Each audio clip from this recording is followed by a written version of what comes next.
ਖਬਰ ਤੇ ਨਜ਼ਰ ਪ੍ਰੋਗਰਾਮ ਦੇ ਵਿੱਚ ਕੀ ਅਹਿਮ ਤੇ ਕੀ ਖਾਸ ਖਬਰਾਂ ਨੂੰ ਲੈ ਕੇ ਚਰਚਾ ਕਰਨ ਦੇ ਲਈ ਜੁੜ ਚੁੱਕੇ ਨੇ ਪੰਜਾਬ ਤੋਂ ਪੱਤਰਕਾਰ ਦੀਪਕ ਸ਼ਰਮਾ ਚਨਾਰਥਲ ਜੀ। ਸ਼ਰਮਾ ਜੀ, ਸਤਿ ਸ਼੍ਰੀ ਅਕਾਲ। ਸਵਾਗਤ ਹੈ ਜੀ ਪੰਜਾਬੀ ਰੇਡੀਓ USA ਤੇ ਜੀ। ਸਤਿ ਸ਼੍ਰੀ ਅਕਾਲ ਪ੍ਰਵੀਨ ਜੀ, ਸਾਰੇ ਦਰਸ਼ਕਾਂ ਨੂੰ ਸਰੋਤਿਆਂ ਨੂੰ ਮੇਰੀ ਪਿਆਰ ਭਰੀ ਸਤਿ ਸ਼੍ਰੀ ਅਕਾਲ ਜੀ। ਪ੍ਰੋਗਰਾਮ ਖਬਰ ਤੇ ਨਜ਼ਰ ਨੂੰ ਸਪਾਂਸਰ ਕਰਦੇ ਨੇ ਖਾਲਸਾ ਇੰਸ਼ੋਰੈਂਸ ਏਜੰਸੀ ਵਾਲੇ, ਜਿਨ੍ਹਾਂ ਤੋਂ ਤੁਸੀਂ ਹਰ ਤਰੀਕੇ ਦੀ ਇੰਸ਼ੋਰੈਂਸ ਲੈ ਸਕਦੇ ਹੋ। ਇੰਸ਼ੋਰੈਂਸ ਬਾਰੇ ਪਤਾ ਕਰਨ ਦੇ ਲਈ ਇਹਨਾਂ ਦਾ ਨੰਬਰ ਹੈ 408 272 2500। ਇਹ ਪਿਛਲੇ 3 ਦਹਾਕਿਆਂ ਤੋਂ ਵੱਧ ਸਮੇਂ ਤੋਂ ਇੰਸ਼ੋਰੈਂਸ ਬਿਜ਼ਨਸ ਦੇ ਵਿੱਚ ਨੇ, ਸ਼ਾਨਦਾਰ ਸੇਵਾਵਾਂ ਦੇ ਰਹੇ ਨੇ ਤੇ ਅਮਰੀਕਾ ਭਰ ਦੇ ਵਿੱਚ ਇੰਸ਼ੋਰੈਂਸ ਕਰਦੇ ਨੇ। ਅੱਜ ਹੀ ਡਾਇਲ ਕਰੋ 408 272 2500। ਟਰਕੀਅਨ ਇਮੀਗ੍ਰੇਸ਼ਨ ਲਾ ਫਰਮ ਵਾਲੇ ਜੇ ਟਰਕੀਅਨ ਅਟਾਰਨੀ ਟਰਕੀਅਨ ਦੇ ਨਾਲ ਤੁਸੀਂ US ਇਮੀਗ੍ਰੇਸ਼ਨ ਬਾਬਤ ਕੋਈ ਵੀ ਸਲਾਹ ਕਰਨੀ ਹੈ, ਕੋਈ ਵੀ ਸਵਾਲ ਪੁੱਛਣਾ ਤੇ ਇਹਨਾਂ ਦਾ ਨੰਬਰ ਹੈ 415 909 0503। ਗੁਰਦੀਪ ਸਿੰਘ ਬਿਰਦੀ ਕਲੋਵੀ, ਸਤਨਾਮ ਸਿੰਘ ਸ਼ੇਰਗਿੱਲ ਸਿਲਮਾ, ਵਿਸਲਾ ਫੈਮਿਲੀ, ਕਾਬਲ ਸਿੰਘ ਫ੍ਰੈਜ਼ਨੋ, ਮਨਦੀਪ ਸਿੰਘ, ਸੰਦੀਪ ਕੌਰ ਸੈਨ ਹੋਜ਼ੇ ਤੇ ਗੁਰਪਾਲ ਸਿੰਘ ਸੈਕਰਾਮੈਂਟੋ ਅਤੇ ਸਰਬਜੀਤ ਸਿੰਘ ਸ਼ੋਕਰ ਟਰਲਕ ਤੋਂ। ਇਹਨਾਂ ਸਾਰੇ ਹੀ ਸਪਾਂਸਰਸ ਦਾ ਬਹੁਤ-ਬਹੁਤ ਧੰਨਵਾਦ। ਤੇ ਜੇਕਰ ਤੁਸੀਂ ਵੀ ਪੰਜਾਬੀ ਰੇਡੀਓ USA ਦੇ ਇਹਨਾਂ ਪ੍ਰੋਗਰਾਮਾਂ ਨੂੰ ਸਪਾਂਸਰ ਕਰਨਾ ਚਾਹੁੰਦੇ ਹੋ ਤਾਂ ਸਟੂਡੀਓ ਦਾ ਨੰਬਰ ਹੈ 408 272 5200। ਪੰਜਾਬੀ ਰੇਡੀਓ USA ਦੇ ਪ੍ਰੋਗਰਾਮ ਖਬਰ ਤੇ ਨਜ਼ਰ ਨੂੰ ਤੁਸੀਂ ਇਸ ਵੇਲੇ ਸੁਣ ਰਹੇ ਹੋ AM FM ਸਟੇਸ਼ਨਸ ਦੇ ਨਾਲ ਰੇਡੀਓ ਸੈੱਟ ਤੇ ਨੈਟ ਤੇ mobile app, social media platforms, Facebook, YouTube ਤੇ ਸੁਣ ਰਹੇ ਹੋ, ਦੇਖ ਰਹੇ ਹੋ। ਸਾਰਿਆਂ ਦਾ ਹੀ ਪ੍ਰੋਗਰਾਮ ਖਬਰ ਤੇ ਨਜ਼ਰ ਦੇ ਵਿੱਚ ਸਵਾਗਤ ਹੈ। ਅੱਜ ਦਾ ਇਹ ਖਬਰ ਤੇ ਨਜ਼ਰ ਪ੍ਰੋਗਰਾਮ ਸਾਲ 2023 ਦੀ 17 ਨਵੰਬਰ ਦਾ ਪ੍ਰੋਗਰਾਮ ਹੈ ਤੇ ਦਿਨ ਅੱਜ ਸ਼ੁੱਕਰਵਾਰ ਹੈ। ਸ਼ਰਮਾ ਜੀ, ਖਬਰਾਂ ਦੇ ਵੱਲ ਆਈਏ ਤੇ ਸ਼ੁਰੂਆਤ ਕਰੀਏ ਚੰਡੀਗੜ੍ਹ ਤੋਂ। ਚੰਡੀਗੜ੍ਹ ਦੇ ਬਾਬਤ ਤੁਸੀਂ ਸਮੇਂ ਦਰ ਸਮੇਂ ਜਦੋਂ ਪੰਜਾਬੀ ਬੁਲੇਟਿਨ ਕੱਢਿਆ ਗਿਆ, ਜਦੋਂ ਹੋਰ ਇੱਥੋਂ ਨੌਕਰੀਆਂ ਦੇ ਵਿੱਚੋਂ ਪੰਜਾਬੀ ਕਿਵੇਂ ਲਾਂਭੇ ਹੋਏ, ਕਿਵੇਂ ਅਸੀਂ ਉਸ ਕਾਟਰ ਦੇ ਵਿੱਚ ਭੇਜ ਨਹੀਂ ਸਕੇ, ਬਹੁਤ ਸਮੇਂ ਤੇ ਤੁਸੀਂ ਕਿਵੇਂ ਪੋਸਟਾਂ ਨਵੀਆਂ ਕ੍ਰੀਏਟ ਹੋਈਆਂ ਦੱਸਦੇ ਰਹੇ ਆ ਸਾਨੂੰ। ਹੁਣ ਇੱਕ ਹੋਰ ਖਬਰ ਆ ਰਹੀ ਹੈ ਚੰਡੀਗੜ੍ਹ ਦੇ ਹਵਾਲੇ ਦੇ ਨਾਲ ਹੀ ਕਿ ਚੰਡੀਗੜ੍ਹ ਦੇ ਸਕੂਲਾਂ ਨੇ ਪੰਜਾਬ ਦੇ ਜਵਾਕਾਂ ਲਈ ਦਰਵਾਜ਼ੇ ਬੰਦ ਕਰਤੇ ਜੀ। ਪ੍ਰਵੀਨ ਜੀ, ਚੰਡੀਗੜ੍ਹ ਦੇ ਸਰਕਾਰੀ ਸਕੂਲਾਂ 'ਚ ਹੁਣ ਪੰਜਾਬ ਦੇ ਜਵਾਕਾਂ ਨੂੰ ਦਾਖਲਾ ਨਹੀਂ ਮਿਲੂਗਾ। ਮੈਂ ਉਸ ਚੰਡੀਗੜ੍ਹ ਦੀ ਗੱਲ ਕਰ ਰਿਹਾ ਜਿਹੜੀ ਪੰਜਾਬ ਦੀ ਰਾਜਧਾਨੀ ਦੇ ਲਈ ਉਸਾਰੀ ਗਈ ਸੀ, ਜਿਹੜੀ ਪੰਜਾਬ ਦੀ ਰਾਜਧਾਨੀ ਕਹਾਉਂਦੀ ਹੈ, ਜਿਸ ਨੂੰ ਪੰਜਾਬ ਦੀ ਰਾਜਧਾਨੀ ਕਹਿੰਦੇ ਆ। ਉਹਦੇ ਵਿੱਚ ਪੰਜਾਬ ਦੇ ਜਵਾਕਾਂ ਲਈ ਹੁਣ ਥਾਂ ਨਹੀਂ ਹੈਗੀ ਜੀ। ਇਹ ਪੰਜਾਬ ਦੇ ਜਵਾਕਾਂ ਲਈ, ਪੰਜਾਬ ਦੇ ਵਿਦਿਆਰਥੀਆਂ ਲਈ ਸਕੂਲਾਂ ਦੇ ਦਰਵਾਜ਼ੇ ਨਹੀਂ ਬੰਦ ਹੋਏ। ਇਹ ਪੰਜਾਬ ਲਈ ਚੰਡੀਗੜ੍ਹ ਦੇ ਦਰਵਾਜ਼ੇ ਬੰਦ ਹੋਣ ਦਾ ਰਾਹ ਖੁੱਲਿਆ।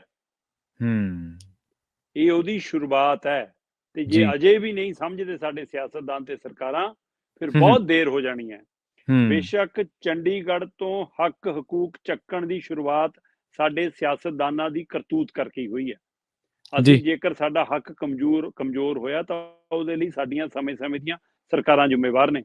ਕਿਹਦੇ ਹੁਕਮਾਂ ਤੇ ਨਿਊ ਚੰਡੀਗੜ੍ਹ ਉਸਾਰਿਆ? ਕਿਸ ਨੇ ਚੰਡੀਗੜ੍ਹ ਦੇ ਬਾਹਰ ਪੰਜਾਬ ਯੂਨੀਵਰਸਿਟੀ, ਚੰਡੀਗੜ੍ਹ ਦੇ ਨਾਮ ਵਰਗੀ ਯੂਨੀਵਰਸਿਟੀ ਨੂੰ ਮਾਨਤਾ ਦਿੱਤੀ? ਕਿਸ ਨੇ ਕਿਹਾ ਕਿ ਚੰਡੀਗੜ੍ਹ ਦੇ ਵਿੱਚੋਂ ਆਪਣੇ ਦਫ਼ਤਰ ਚੱਕ ਮੋਹਾਲੀ ਲੈ ਜਾਓ? ਜਦੋਂ ਇੱਥੇ ਵੱਖਰਾ ਯੂਟੀ ਕੈਡਰ ਕ੍ਰੀਏਟ ਕੀਤਾ ਜਾ ਰਿਹਾ ਸੀ, ਕਿੰਨਿਆਂ ਨੇ ਆਪਣੀ ਸ਼ਿਕਾਇਤ ਤੇ ਰੋਸਾ ਦਰਜ ਕਰਾਇਆ? ਮੈਨੂੰ ਦੱਸ ਦਿਓ। ਜਦੋਂ ਇੱਥੋਂ ਪੰਜਾਬ ਯੂਨੀਵਰਸਿਟੀ ਚੋਂ ਪੰਜਾਬੀਆਂ ਨੂੰ ਨੌਕਰੀਆਂ ਚੋਂ 60% ਵਾਲੇ ਕੋਟੇ ਚੋਂ ਪੰਜਾਬੀ ਟੈਸਟ ਨੂੰ, ਪੰਜਾਬੀ ਦੀ ਪੜ੍ਹਾਈ ਨੂੰ, ਪੰਜਾਬੀ ਦੇ ਪੇਪਰ ਨੂੰ, ਨੌਕਰੀ ਪੇਸ਼ੇ ਦੇ ਇਮਤਿਹਾਨਾਂ ਚੋਂ ਬਾਹਰ ਕੀਤਾ ਜਾ ਰਿਹਾ ਸੀ, ਕਿੰਨੀਆਂ ਸਰਕਾਰਾਂ, ਕਿੰਨੇ ਸਾਡੇ ਨੁਮਾਇੰਦੇ ਆ ਕੇ ਖਲੋਂਦੇ ਰਹੇ। ਤੇ ਅਗਲੇ ਇੱਥੋਂ ਦੂਰਦਰਸ਼ਨ ਤੋਂ ਪੰਜਾਬ ਦਾ ਬੁਲੇਟਿਨ ਵੀ ਬੰਦ ਕਰ ਗਏ, ਰੇਡੀਓ ਸਟੇਸ਼ਨ ਤੋਂ ਵੀ ਪੰਜਾਬ ਨੂੰ ਬਾਹਰ ਕਰ ਗਏ। ਹਸਾਰ ਵਾਲਾ ਚੱਕ ਕੇ ਉਰੇ ਲਿਆਂਦਾ, ਸਾਡੇ ਵਾਲਾ ਚੱਕ ਕੇ ਜਲੰਧਰ ਮਾਰਿਆ। ਸੋ ਇਸ ਲਈ ਇਹ ਸਾਰੇ ਵਰਤਾਰੇ ਦੇ ਬਾਵਜੂਦ ਅਸੀਂ ਚੁੱਪ ਰਹੇ ਤੇ ਚੰਡੀਗੜ੍ਹ ਦੇ ਵਿੱਚ ਆਪੋ ਆਪ ਅਫਸਰਸ਼ਾਹੀ ਨੇ ਇੱਥੇ ਇੱਕ ਯੂਟੀ ਕੈਡਰ ਕ੍ਰੀਏਟ ਕਰ ਲਿਆ, ਜਦੋਂ ਕਿ ਨਿਯਮ ਸੀ 60-40 ਦੀ ਰੇਸ਼ੋ, ਕਿ 60% ਪੰਜਾਬ ਦੀ ਨੁਮਾਇੰਦਗੀ, 40% ਹਰਿਆਣਾ ਦੀ। ਤੇ ਜੇਕਰ ਹਰਿਆਣੇ ਨੂੰ ਸਮੇਂ ਸਿਰ ਆਪਣੀ ਰਾਜਧਾਨੀ ਮਿਲੀ ਹੁੰਦੀ ਤਾਂ 100% ਦੀ ਨੁਮਾਇੰਦਗੀ ਸਾਡੀ ਹੋਣੀ ਸੀ।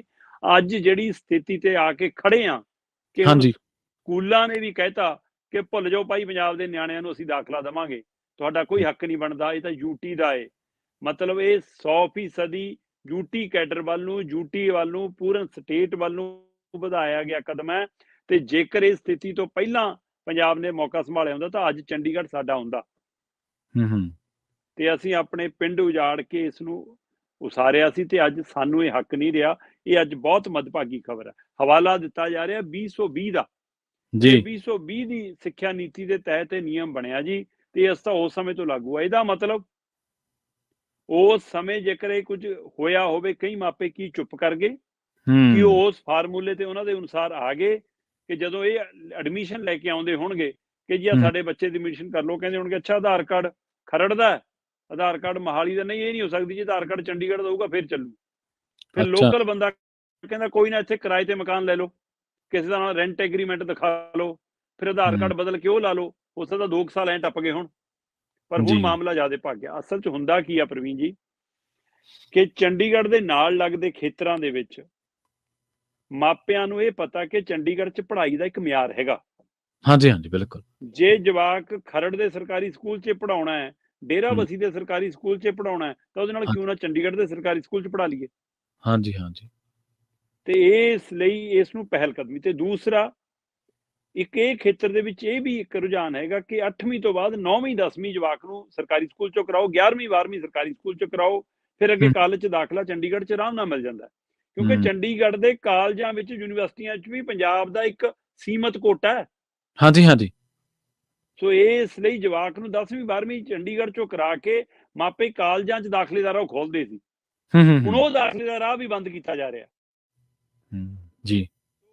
ਇੱਕ ਪਹਿਲੂ ਤਾਂ ਇਹ ਹੈ ਕਿ ਇਹ ਸ਼ਰਾਰਤਨ, ਇਹ ਸ਼ਾਸਨ, ਬੇਸ਼ੱਕ ਇਹ ਵੀ ਸੱਚਾਈ ਹੈ ਕਿ ਇਸ ਐਡਮਿਸ਼ਨ ਦੇ ਲਈ ਜਿਹੜਾ ਰਾਹ ਬੰਦ ਹੋਇਆ ਨਾਲ ਹਰਿਆਣੇ ਦਾ ਵੀ ਕੀਤਾ। ਅੱਛਾ ਠੀਕ ਆ। ਪੰਚਕੂਲਾ ਦੇ ਨਿਆਣਿਆਂ ਲਈ ਵੀ ਰਾਹ ਬੰਦ ਕਰਤਾ। ਮਤਲਬ ਚੰਡੀਗੜ੍ਹ ਤੋਂ ਬਾਹਰ ਦੇ ਜਵਾਕ ਲਈ ਰਾਹ ਬੰਦ ਹੈ। ਪਰ ਉੱਥੇ ਵੀ ਸਭ ਤੋਂ ਵੱਧ ਮਾਰ ਪੰਜਾਬ ਤੇ ਪੰਜਾਬੀਆਂ ਤੇ ਪੈਣੀ ਹੈ। ਉਹਦਾ ਕਾਰਨ ਇੱਥੇ ਸਾਨੂੰ ਚੰਡੀਗੜ੍ਹ 'ਚ ਪੰਜਾਬੀਆਂ ਨੂੰ ਘੱਟ ਗਿਣਤੀ ਬਣਾ ਦਿੱਤਾ ਗਿਆ, ਜਾਂ ਅਸੀਂ ਆਪ ਆਪਣੀਆਂ ਗਲਤੀਆਂ ਕਰਕੇ ਬਣ ਗਏ ਹਾਂ। ਬੇਸ਼ੱਕ ਜਦੋਂ ਕੱਲੀ ਭਾਸ਼ਾ ਦੇ ਹਿਸਾਬ ਨਾਲ ਗਿਣਤੀ ਹੋਵੇ ਤਾਂ ਸਾਡੀ ਗਿਣਤੀ ਕਈਆਂ ਤੋਂ ਜ਼ਿਆਦਾ ਹੋਊਗੀ, ਪਰ ਇੱਥੇ ਗੁਜਰਾਤੀ ਨੂੰ ਵੀ, ਇੱਥੇ ਮਰਾਠੀ ਨੂੰ ਵੀ, ਇੱਥੇ ਬੰਗਾਲੀ ਨੂੰ ਵੀ, ਇੱਥੇ ਯੂਪੀ ਬਿਹਾਰ ਵਾਲੇ ਨੂੰ ਵੀ, ਸਾਰਿਆਂ ਨੂੰ ਹਿੰਦੀ ਵਾਲੇ ਕੋਟੇ 'ਚ ਗਿਣਿਆ ਜਾ ਰਿਹਾ। ਹਾਂਜੀ ਹਾਂਜੀ ਹਾਂਜੀ। ਤੇ ਉਹਨਾਂ ਨੂੰ ਹਿੰਦੀ ਭਾਸ਼ਾ ਹੀ ਗਿਣ ਲਿਆ ਜਾਂਦਾ ਤੇ ਸਾਨੂੰ ਪੰਜਾਬੀਆਂ ਨੂੰ ਇਕੱਲਿਆਂ ਨੂੰ ਅੱਡ ਗਿਣਿਆ ਜਾਂਦਾ। ਇਸ ਲਈ ਉਹ ਜਨਤਾ ਜਿਹੜੀ ਚੰਡੀਗੜ੍ਹ 'ਚ ਬਾਹਰੋਂ ਆ ਕੇ ਵਸੀ, ਉਹਨਾਂ ਦੇ ਆਧਾਰ ਕਾਰਡ ਤੇ ਉਹਨਾਂ ਦੇ ਨਿਆਣਿਆਂ ਦਾ ਦਾਖਲੇ ਹੈਗੇ ਸਾਡੀ ਰਾਜਧਾਨੀ 'ਚ। ਪਰ ਜੇ ਕੋਈ ਖਰੜ, ਮੋਹਾਲੀ, ਕਰਾਲੀ, ਮਰਿੰਡਾ, ਹੈ ਨਾ, ਆ ਮੁੱਲਾਂਪੁਰ, ਡੇਰਾਬੱਸੀ, ਬਨੂੜ, ਲਾਲੜੂ, ਚੁੰਨੀ, ਜੇ ਇਹਨਾਂ ਦਾ ਕੋਈ ਜਵਾਕ ਚਾਹੂਗਾ ਉਹਨੂੰ ਦਾਖਲਾ ਨਹੀਂ। ਜੀ। ਸੋ ਇਸ ਲਈ ਇਹ ਸਰਕਾਰੀ ਸਕੂਲਾਂ ਦੇ ਬੂਹੇ ਪਿੜਨ ਦਾ ਮਤਲਬ ਆਮ ਘਰਾਂ ਦੇ ਜਵਾਕ, ਆਮ ਘਰਾਂ ਦੇ ਬੱਚੇ, ਕਿਉਂਕਿ ਅਮੀਰ ਘਰਾਂ ਦੇ ਨਿਆਣੇ ਤਾਂ ਚੰਡੀਗੜ੍ਹ 'ਚ ਪ੍ਰਾਈਵੇਟ ਮਾਡਰਨ ਸਕੂਲਾਂ 'ਚ ਪੜ੍ਹਦੇ ਨੇ। ਹਾਂਜੀ ਹਾਂਜੀ। ਸੋ ਇਸ ਲਈ ਸਵਾਲ ਤਾਂ ਆਮ ਲੋਕਾਂ ਲਈ, ਜਿਹੜੇ ਚੰਡੀਗੜ੍ਹ 'ਚ ਆਪਣਾ ਨਿਆਣਾ ਪੜ੍ਹਾਉਣਾ ਚਾਹੁੰਦੇ ਨੇ ਤੇ ਉਹ ਸਰਕਾਰੀ ਸਕੂਲ 'ਚ, ਉਹਨਾਂ ਲਈ ਰਾਹ ਬੰਦ ਹੋ ਗਿਆ। ਤੇ ਇੱਥੇ ਲੀਡਰਾਂ ਦੇ ਟਵੀਟ ਆ ਰਹੇ ਨੇ ਜੀ, ਲੀਡਰਾਂ ਦੇ ਕਮੈਂਟ ਆ ਰਹੇ ਨੇ ਜੀ, ਲੀਡਰਾਂ ਦੇ ਸਵੇਰ ਨੂੰ ਅਖਬਾਰਾਂ 'ਚ ਬਿਆਨ ਛਪ ਜਾਣੇ ਨੇ, ਚੈਨਲਾਂ ਤੇ ਚੱਲ ਜਾਣੀ ਆ, ਤੇ ਉਹ ਤੋਂ ਬਾਅਦ ਜਾ ਕੇ ਘਰਾਂ 'ਚ ਸੋ ਜਾਣਗੇ।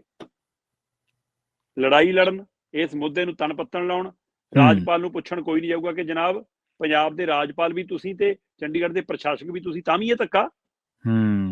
ਪ੍ਰਵੀਨ ਜੀ, ਕਈ ਵਾਰ ਕੋਸ਼ਿਸ਼ ਹੋਈ ਕਿ ਇਹ ਬਦਲ ਦਿਓ, ਹਰਿਆਣੇ ਦਾ ਰਾਜਪਾਲ ਹਰਿਆਣੇ ਦਾ, ਪੰਜਾਬ ਦਾ ਰਾਜਪਾਲ ਪੰਜਾਬ ਦਾ ਬਣਾ ਦਿਓ, ਚੰਡੀਗੜ੍ਹ ਦਾ ਪ੍ਰਸ਼ਾਸਕ ਵੱਖਰਾ ਲਾ ਲਓ। ਤੇ ਜਦੋਂ ਇਹਦੇ ਰੋਸਾ ਉੱਠਦਾ, ਫਿਰ 2-4 ਵਾਰੀ ਕੋਸ਼ਿਸ਼ਾਂ ਹੋ ਚੁੱਕੀਆਂ, ਔਰ ਇਹ ਕੋਸ਼ਿਸ਼ਾਂ ਨੂੰ ਅਮਲੀ ਜਾਮਾ ਪਹਿਨਾਉਣਾ ਇਹਨਾਂ ਨੇ।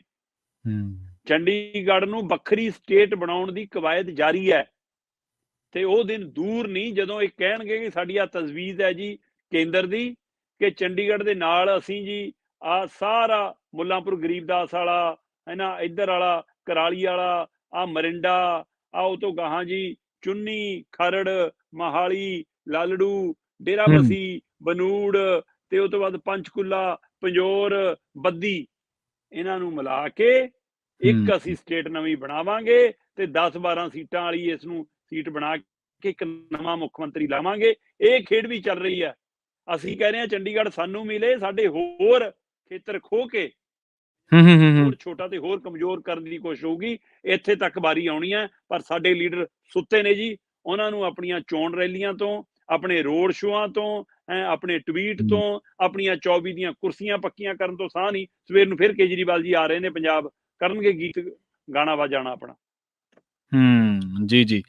ਤੇ ਤੁਸੀਂ ਇਹ ਦੇਖੋ ਸ਼ਰਮਾ ਜੀ ਕਿ ਤੁਸੀਂ, ਆਪਾਂ ਜਦੋਂ ਗੱਲਬਾਤ ਕਰਦੇ ਹਾਂ ਚੰਡੀਗੜ੍ਹ ਦੀ ਰਾਜਧਾਨੀ ਬਾਰੇ, ਤਾਂ SYL ਦਾ ਤਾਂ ਮੁੱਦਾ ਚੱਕਿਆ ਜਾਂਦਾ ਕਿ ਤੁਸੀਂ ਜੀ ਇਕਰਾਰ ਕੀਤਾ ਸੀਗਾ ਰਾਜੀਵ ਲੌਂਗੋਵਾਲ ਸਮਝੌਤੇ ਦੇ ਵਿੱਚ, ਤੇ ਤੁਸੀਂ ਚੰਡੀਗੜ੍ਹ ਦੇਣ ਦਾ ਵੀ ਤਾਂ ਵਾਅਦਾ ਕੀਤਾ ਸੀ ਨਾ, ਉਹਦੀ ਗੱਲ ਵੀ ਤਾਂ ਕਰੋ। ਪ੍ਰਵੀਨ ਜੀ, ਵਾਅਦਾ ਤਿਆਰੀ ਐਲਾਨ ਹੋ ਗਿਆ, ਸਵੇਰ ਨੂੰ ਐਲਾਨ ਹੋਣਾ। ਹਾਂਜੀ ਹਾਂਜੀ ਹਾਂਜੀ। ਬੱਸਾਂ ਤਿਆਰ ਸੀ, ਫੁੱਲ ਖਰੀਦ ਲਏ ਸੀ, ਲੱਡੂਆਂ ਦੀ ਸਾਈ ਦੇਤੀ ਸੀ, ਸਜਾਤਾ ਸੀ, ਬੋਰਡ ਬਣ ਗਏ ਸੀ, ਸਾਰਾ ਹੂੰ। ਕੁਝ ਤਿਆਰ ਸੀ। ਹੂੰ। ਬੈਨਰਾਂ ਦੇ ਉੱਤੇ ਨੀਲ ਨਾਲ ਲਿਖੇ ਹੋਏ ਬੈਨਰ ਤਿਆਰ ਹੋ ਗਏ ਸੀ। ਜੀ, ਜੀ, ਜੀ, ਸਾਰਾ ਕੁਝ ਧਰਿਆ ਧਰਾਇਆ ਜੀ। ਰਿਹਾ, ਤੇ ਇਹ ਧੋਖਾ ਕਿਹਦੇ ਹੂੰ, ਨਾਲ ਹੋਇਆ? ਤੇ ਹੂੰ, ਉਹਦੀ ਪੰਜਾਬੀ ਜਵਾਬ ਤਲਬੀ ਕਦੋਂ ਕਰੋਗੇ? ਬਿਲਕੁਲ, ਬਿਲਕੁਲ। ਤੇ ਅਗਲੀ ਖਬਰ ਦੇ ਵੱਲ ਵਧੀਏ ਸ਼ਰਮਾ ਜੀ, ਜਿਹੜੀ ਖਬਰ ਆ ਬੜੀ ਚਿੰਤਾਜਨਕ ਹੈ ਤੇ ਕਿਉਂਕਿ ਪੰਜਾਬ ਦੇ ਵਿੱਚ ਕਹਿੰਦੇ ਅਗਲੇ 15 ਸਾਲਾਂ ਬਾਅਦ 1000 ਫੁੱਟ ਤੋਂ ਵੀ ਹੇਠਾਂ ਮਿਲੂਗਾ ਜੀ ਪਾਣੀ। ਪ੍ਰਵੀਨ ਜੀ, ਇਹ ਬਹੁਤ ਫਿਕਰਮੰਦੀ ਵਾਲੀ ਗੱਲ ਆ। ਅਸੀਂ ਲਗਾਤਾਰ ਗੱਲ ਕਰਦੇ ਹਾਂ ਕਿ ਹਾਂਜੀ, ਪੰਜਾਬ ਹਾਂਜੀ। ਦੇ ਜਿਹੜੇ ਧਰਤੀ ਹੇਠਲਾ ਪਾਣੀ ਅਸੀਂ ਜਿਸ ਕਦਰ ਕੱਢ ਰਹੇ ਹਾਂ, ਤੇ ਪੰਜਾਬ ਜਲਦੀ ਹੀ ਬੰਜਰ ਬਣ ਜਾਏਗਾ, ਪੰਜਾਬ ਜਲਦੀ ਹੀ ਰੇਗਿਸਤਾਨ ਬਣ ਜਾਏਗਾ। ਹੂੰ, ਪੰਜਾਬ ਹੂੰ, ਦੇ ਸਾਡੇ ਜਿਹੜੇ ਬਲਾਕ ਨੇ, 109 ਬਲਾਕ ਨੇ, ਉਹਨਾਂ ਚੋਂ 78% ਬਲਾਕ ਬਹੁਤ ਡਾਰਕ ਜ਼ੋਨ ਚ, ਬਲੈਕ ਜ਼ੋਨ ਚ ਇੱਕ ਤਰ੍ਹਾਂ ਨਾਲ ਚਲੇ ਗਏ ਨੇ। 109 ਬਲਾਕਾਂ ਦੇ ਵਿੱਚੋਂ ਮਤਲਬ 85 ਬਲਾਕਾਂ ਦੇ ਵਿੱਚ ਧਰਤੀ ਹੇਠਲਾ ਪਾਣੀ ਮੁੱਕਣ ਕਿਨਾਰਿਆ। ਮਤਲਬ ਜੀ, ਜੀ, ਮਾਤਰ 24 ਬਲਾਕ ਨੇ ਜਿਨ੍ਹਾਂ ਚ ਪਾਣੀ ਮਾੜਾ ਮੋਟਾ ਮਿਲਦਾ ਹੈ, ਤੇ ਜੀ। ਮਾਤਰ 4% ਉਹ ਧਰਤੀ ਹੇਠਲਾ ਖੇਤਰ ਇਹੋ ਜਿਹਾ ਪੰਜਾਬ ਚ ਜਿਹ ਚ ਠੀਕ ਠਾਕ ਪਾਣੀ ਹੈ। ਸੋ ਹੂੰ, ਹੂੰ, 109 ਬਲਾਕਾਂ ਚੋਂ 78% ਬਲਾਕ ਸਾਡੇ ਬਲੈਕ ਜ਼ੋਨ ਚ ਹੋਣ, ਮਤਲਬ ਹੂੰ, 85 ਬਲਾਕ ਸਾਡੇ ਡਾਰਕ ਜ਼ੋਨ ਚ ਹੋਣ। ਤੇ ਉਹਦਾ ਕਾਰਨ ਹੂੰ। ਅਹਿਮ ਹੈ ਕਿ ਪੰਜਾਬ ਦੇ ਵਿੱਚ 1970-71 ਦੇ ਵਿੱਚ 1,90,000 ਟਿਊਬਲ ਸੀ। ਜੀ। ਮਤਲਬ 2 ਲੱਖ ਤੋਂ ਘੱਟ ਟਿਊਬਲ ਸੀ 1970-71 ਚ। ਜਿਹੜਾ ਹੂੰ, ਟਿਊਬਲ 2020 ਤੱਕ ਆਉਂਦਿਆਂ 24 ਲੱਖ ਹੋ ਗਿਆ। ਹੂੰ, ਹੂੰ, ਇੱਥੋਂ ਅੰਦਾਜ਼ਾ ਲਾਓ ਤੁਸੀਂ ਅਸੀਂ ਕਿਸ ਸਥਿਤੀ 'ਚ ਖੜੇ ਆ, ਕਿ ਸਾਡੇ ਟਿਊਬਲਾਂ ਦੀ ਗਿਣਤੀ ਆ ਹੁਣ 2020 ਤੱਕ ਆਉਂਦਿਆਂ 24 ਲੱਖ ਹੋਈ। ਜੇਕਰ ਮੈਂ 10 ਸਾਲਾਂ 20 ਸਾਲਾਂ ਤੋਂ ਬਾਅਦ ਪਹਿਲਾਂ 20 ਸਾਲ ਦੀ ਗੱਲ ਕਰ ਲਵਾਂ ਕਿ 1970-71 ਜਦੋਂ 2 ਲੱਖ ਤੋਂ ਘੱਟ ਸੀ, 1,90,000 ਸੀ, ਇਹ 2011-12 ਦੇ ਵਿੱਚ ਵੀ 10,38,000 ਸੀ, ਜੀ, ਜੀ। 10.5 ਲੱਖ ਤੋਂ ਘੱਟ ਸੀ, ਤੇ ਹੂੰ, ਹੁਣ ਇਹ 24 ਲੱਖ ਤੋਂ ਉੱਪਰ ਦੱਸੀ ਜਾ ਰਹੀ ਹੈ ਗਿਣਤੀ। ਸੋ ਬਹੁਤ ਖਤਰਨਾਕ ਸਥਿਤੀ ਹੈ ਇਹ।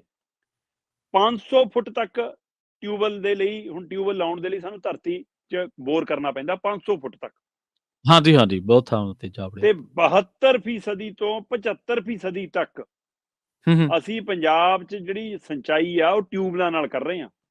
ਹੂੰ। ਮਾਤਰ 25 ਤੋਂ 28% ਹੈ ਜਿਹੜੀ ਨਹਿਰੇ ਪਾਣੀ ਨਾਲ ਹੈ, ਜਦੋਂ ਕਿ ਹੋਣਾ ਉਲਟਾ ਚਾਹੀਦਾ ਸੀ ਹਾਂਜੀ, ਕਿ ਹਾਂਜੀ। ਸਾਡੀ 80% ਸਿੰਚਾਈ, ਹੂੰ, 80% ਪਾਣੀ ਦੀ ਵਰਤੋਂ ਸਾਡੀ ਨਹਿਰੀ ਵਾਲੀ ਹੁੰਦੀ, ਅਸੀਂ ਹੂੰ, ਹੂੰ, 20% ਉਹ ਪਾਣੀ ਟਿਊਬਲ ਵਾਲਾ ਵਰਤਦੇ, ਉਹ ਵੀ ਜਿੱਥੇ ਨਹੀਂ ਪਹੁੰਚ ਸਕਦਾ। ਹੂੰ, ਤੇ ਪਰ ਇਹ ਸਾਰੀ ਸਥਿਤੀ, ਇਹ ਸਾਰੇ ਅੰਕੜੇ ਇਸ ਗੱਲ ਦੀ ਗਵਾਹੀ ਭਰਦੇ ਨੇ ਕਿ ਜਿਹੜੀ ਮਾਹਿਰਾਂ ਨੇ ਇਹ ਰਿਪੋਰਟ ਦਿੱਤੀ ਹੈ ਕਿ ਜੀ ਅਗਲੇ 1.5 ਦਹਾਕੇ ਤੱਕ, ਭਾਵ ਅਗਲੇ 15 ਸਾਲਾਂ ਤੱਕ, ਸਨ 2039 ਤੱਕ ਪੰਜਾਬ 'ਚ ਧਰਤੀ ਹੇਠਲਾ ਪਾਣੀ ਜਿੱਥੇ ਲੱਭੂਗਾ ਉੱਥੇ 1000 ਫੁੱਟ ਤੋਂ ਥੱਲੇ ਜਾ ਕੇ ਲੱਭੂਗਾ। ਇੱਕ ਨਵੀਂ ਚਿੰਤਾ ਏ। ਸੋ ਇਸ ਲਈ ਕਿਸੇ ਨੇ ਕਹਿੰਦੇ ਜੌਲ ਸਾਹਿਬ ਨੂੰ ਪੁੱਛਿਆ, ਜੌਲ ਨੇ ਕਿਸੇ ਥਾਂ ਮਤਲਬ ਕਿ ਗੱਲ ਕੀਤੀ ਕਿ ਹਾਂ ਜੀ ਧਰਤੀ ਹੇਠਲਾ ਪਾਣੀ ਮੁੱਕੀ ਜਾਂਦਾ ਹੈ, ਜੀਰੀ ਹੂੰ, ਛੱਡ ਦੋ, ਜੀਰੀ ਨਾ ਬੀਜੋ। ਤੇ ਕਿਸੇ ਨੇ ਪੁੱਛਿਆ ਫਿਰ ਕੀ ਬੀਜੀਏ, ਤੇ ਉਹ ਕਹਿੰਦੇ ਫਿਰ ਉਹੀ ਬੀਜ ਲਓ ਜਿਹੜਾ ਪਾਣੀ ਮੁੱਕਣ ਤੋਂ ਬਾਅਦ ਬੀਜੋਗੇ। ਹੂੰ। ਸੋ ਇਸ ਲਈ ਕੀ ਇਹ ਸ਼ਾਸਨ ਪੰਜਾਬ 'ਚ ਝੋਨਾ ਲਿਆ ਕੇ ਸਾਨੂੰ ਬੰਜਰ ਤਾਂ ਨਹੀਂ ਬਣਾਉਣ ਦੀ ਕਵਾਇਦ? ਜੀ, ਜੀ, ਸਾਡਾ ਬਿਲਕੁਲ, ਬਿਲਕੁਲ। ਰੇਗਿਸਤਾਨ ਬਣਾਉਣ ਪਿੱਛੇ ਇੱਕ ਸਾਜ਼ਿਸ਼ ਤਾਂ ਨਹੀਂ ਖੜੀ? ਕਿਉਂ ਨਹੀਂ ਸਾਨੂੰ ਹੂੰ, ਦੂਸਰੀਆਂ ਫਸਲਾਂ ਤੇ MSP ਔਰ ਬਰਾਬਰ ਦਾ ਭਾਅ ਦਿੱਤਾ ਜਾਂਦਾ? ਹੂੰ, ਸੋ ਜਦੋਂ ਕਿ ਸਾਡੀ ਉਹ ਖੁਰਾਕ ਹੀ ਨਹੀਂ। ਤੇ ਇਹ ਰਿਪੋਰਟ ਦੱਸਦੀ ਆ ਪ੍ਰਵੀਨ ਜੀ ਕਿ ਜੀ। 2039 ਤੱਕ ਪੰਜਾਬ 'ਚ ਧਰਤੀ ਹੇਠਲਾ ਪਾਣੀ 1000 ਫੁੱਟ ਤੱਕ ਡੂੰਘਾ ਹੋ ਜਾਣਾ, ਜੋ ਹੂੰ, ਅੱਜ 450 ਤੋਂ 500 ਫੁੱਟ ਤੱਕ ਹੈਗਾ। ਹੂੰ, ਹੂੰ, ਤੇ ਇਸ ਲਈ ਸਾਨੂੰ ਇਸ ਮਸਲੇ ਤੇ ਗੱਲ ਕਰਨੀ ਪੈਣੀ ਹੈ, ਕਿਉਂਕਿ ਉਹ ਕਹਿੰਦੇ ਕਿ ਅੱਜ ਦੀ ਤਰੀਕ ਦੇ ਵਿੱਚ ਵੀ ਪੰਜਾਬ ਦੇ ਬਰਨਾਲਾ ਜ਼ਿਲ੍ਹਾ, ਪੰਜਾਬ ਜੀ, ਦਾ ਬਠਿੰਡਾ ਜ਼ਿਲ੍ਹਾ, ਜੀ। ਪੰਜਾਬ ਦਾ ਫਤਿਹਗੜ੍ਹ ਸਾਹਿਬ, ਪਟਿਆਲਾ ਖੇਤਰ, ਹੂੰ, ਹੂੰ, ਹੁਸ਼ਿਆਰਪੁਰ, ਜਲੰਧਰ, ਮੋਗਾ, SS ਨਗਰ, ਪਠਾਨਕੋਟ, ਸੰਗਰੂਰ, ਇਹ ਸਭ ਤੋਂ ਹੂੰ, ਵੱਧ ਹੂੰ, ਪ੍ਰਭਾਵਿਤ ਨੇ। ਤੇ ਉਹ ਤੋਂ ਹੂੰ, ਬਾਅਦ ਸਤਲੁਜ ਦਰਿਆ ਵਾਲੀ ਬੈਲਟ ਸਾਡੀ ਸਾਰੀ ਉਹ ਕਾਲਾ ਪੀਲੀਆ ਦੇ ਰੋਗੀਆਂ ਨਾਲ, ਚਮੜੀ ਦੇ ਰੋਗੀਆਂ ਨਾਲ ਭਰਦੀ ਜਾ ਰਹੀ ਆ। ਸੋ ਅਸੀਂ ਦੋਹਰੀ ਮਾਰ ਚੱਲ ਰਹੇ ਹਾਂ। ਹੂੰ, ਹੂੰ, ਸੋ ਇਹ ਇੱਕ ਫਿਕਰਮੰਦੀ ਵਾਲੀ ਗੱਲ ਹੈ ਕਿ 1.5 ਦਹਾਕੇ ਬਾਅਦ ਜਦੋਂ 1000 ਫੁੱਟ ਤੇ ਸਾਡੇ ਕੋਲ ਪਾਣੀ ਹੋਊਗਾ ਤਾਂ ਅਸੀਂ ਹੂੰ, ਉਸ ਨੂੰ ਕੱਢਣ ਵਾਲੀ ਸਥਿਤੀ 'ਚ ਹੋਵਾਂਗੇ ਵੀ ਜਾਂ ਨਹੀਂ, ਤੇ ਉਹ ਤੋਂ ਬਾਅਦ ਕੀ ਕਰਾਂਗੇ, ਇਹ ਵੀ ਇੱਕ ਸਵਾਲ ਖੜਾ। ਸੋ ਕਦੋਂ ਜਾਗਣਾ ਸੀ, ਕਦੋਂ ਸੰਭਲਣਾ ਸੀ, ਕਦੋਂ ਅਸੀਂ ਬਾਬੇ ਨਾਨਕ ਦੇ ਫਰਮਾਨ ਅਨੁਸਾਰ ਚੱਲਣਾ, ਇਹ ਹੂੰ, ਫਿਕਰਮੰਦੀ ਆ। ਸੋ ਜੇ ਤੂੰ ਭੁੱਲਿਆ ਨਾਨਕ ਦੀ ਬਾਣੀ ਨੂੰ, ਤਰਸੇਂਗਾ ਫਿਰ ਪਾਣੀ ਨੂੰ। ਪਾਣੀ ਸੋ ਨੂੰ। ਇਸ ਲਈ ਇਹ ਸੋਚਣਾ ਪੈਣਾ ਪੰਜਾਬ ਨੂੰ। ਜੀ, ਜੀ।